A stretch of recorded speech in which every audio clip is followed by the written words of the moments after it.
Saudara Anda menyaksikan Breaking News Kompas TV bersama saya Renata Panggalo. Militer Amerika Serikat merilis rekaman suara yang menunjukkan blokade maritimnya terhadap Iran di Selat Hormuz. To alter course to 190. If you do not comply, we will compel compliance with force.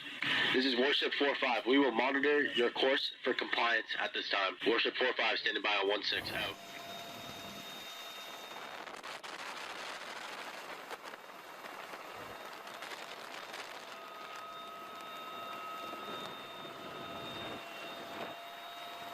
Dalam rekaman menampilkan transmisi radio dari seorang perwira militer AS yang memerintahkan sebuah kapal yang tidak disebutkan namanya untuk mengubah haluan dan mengancam akan melakukan kekerasan jika tidak dipatuhi.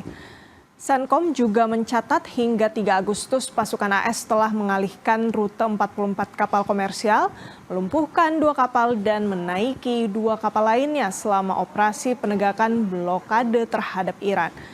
Blokade tersebut diberlakukan setelah Amerika Serikat melancarkan serangan terhadap target-target Iran, termasuk pasukan Angkatan Laut AS telah meningkatkan patroli di Teluk dan perairan sekitarnya.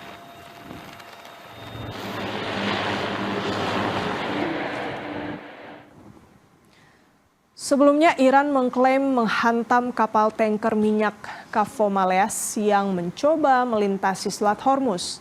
Kapal mencoba menggunakan rute selatan selat tanpa memperhatikan peringatan Garda Revolusi Iran, sehingga memicu pasukan memperbarui peringatannya.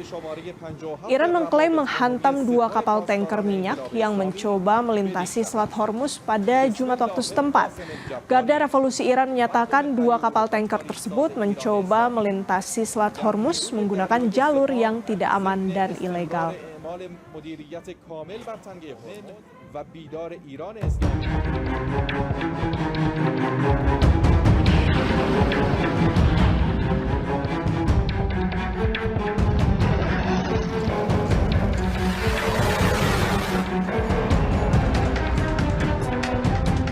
Tegas, Iran membantah duduk semeja dengan Amerika Serikat lanjut berunding. Sikap Iran bertolak belakang dengan klaim Presiden Amerika Serikat Donald Trump soal negosiasi dengan Iran masih berjalan. Bahkan Trump mengancam Iran meminta adanya kesepakatan atau menyerah. Trump bahkan menyebut Selat Hormuz berpeluang besar dibuka dalam bahasan negosiasi. Well, you'll find out today or tomorrow. I mean, they're going to go quickly, one way or the other. It's not very complex.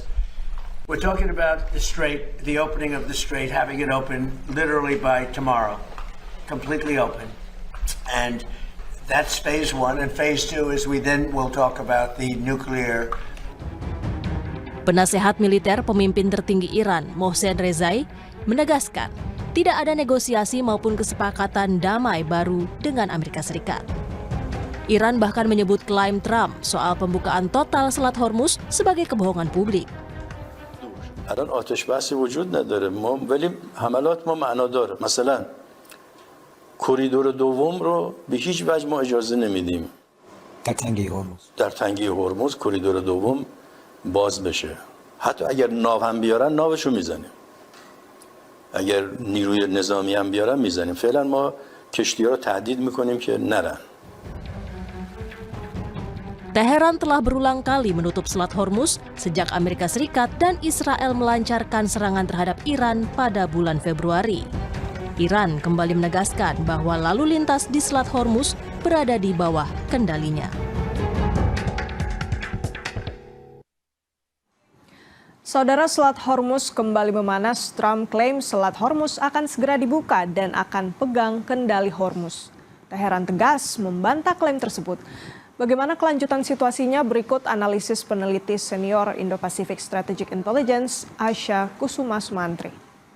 Ya, saya kira kita harus melihat bagaimana posisi dari kedua negara. Pertama, saya akan bilang bahwa baik Amerika Serikat maupun Iran ini sama-sama terjebak di dalam yang namanya chicken game theory. Ya, jadi kedua negara ini menghindari adanya keterjebakan mereka di posisi kalah, sehingga yang dilakukan adalah mereka terus mengekskalasi. Kalau misalnya seandainya Iran terus melakukan ekskalasi, Amerika Serikat melakukan deeskalasi, Amerika akan kalah. Begitu juga sebaliknya. Oleh karena itu, yang dilakukan oleh kedua negara negara ini sama-sama melakukan eskalasi. Meskipun nyatanya sebenarnya yang paling menguntungkan baik itu untuk Iran maupun untuk Amerika Serikat adalah sama-sama melakukan negosiasi untuk keluar dari konflik ini.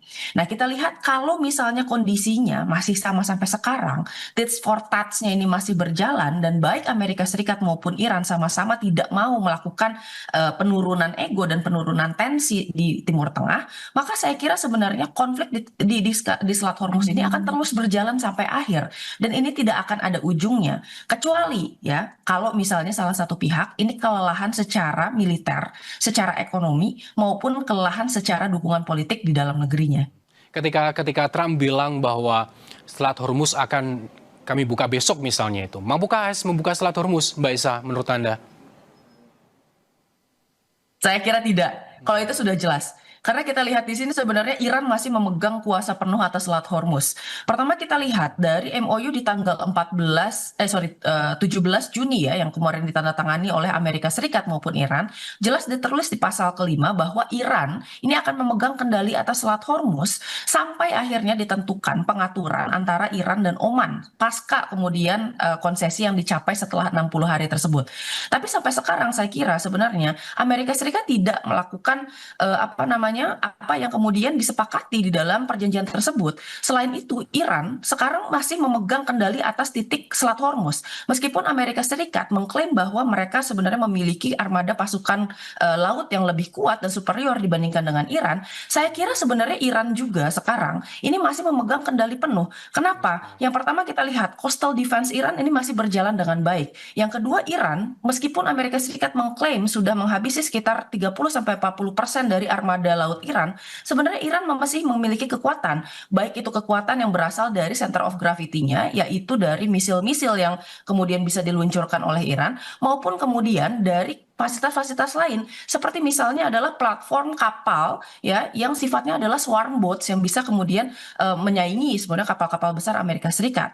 Dan kalau kita lihat sekarang kan Amerika Serikat ini sebenarnya mengandalkan kekuatan kapal-kapal destroyer yang bisa memiliki kemampuan meluncurkan misil ya ke kawasan Selat Hormuz. Tetapi kalau kita lihat di sini, apakah itu bisa kemudian menciptakan sebuah dominasi atas kawasan dan merebut kembali Selat Hormuz? Saya kira tidak. Apa yang dilakukan Amerika Serikat, mereka hanya bisa kemudian menunggu kapal yang keluar masuk itu di kawasan Teluk Oman tanpa bisa kemudian mengambil alih kontrol dari apa yang kemudian sudah dilakukan di Selat Hormuz yang dipegang kendalinya oleh Iran. Ketika Trump bilang masih ada negosiasi yang berlangsung, namun dibantah oleh Iran bahwa tidak ada negosiasi. Dalam hal ini Iran dengan AS, siapa sebetulnya yang memainkan narasi ini? Ya, kita bisa lihat bahwa ini kan sebenarnya muncul karena Trump kemarin mengklaim bahwa mereka akan melakukan serangan terbesar pasca serang dunia kedua ya ke negara lain.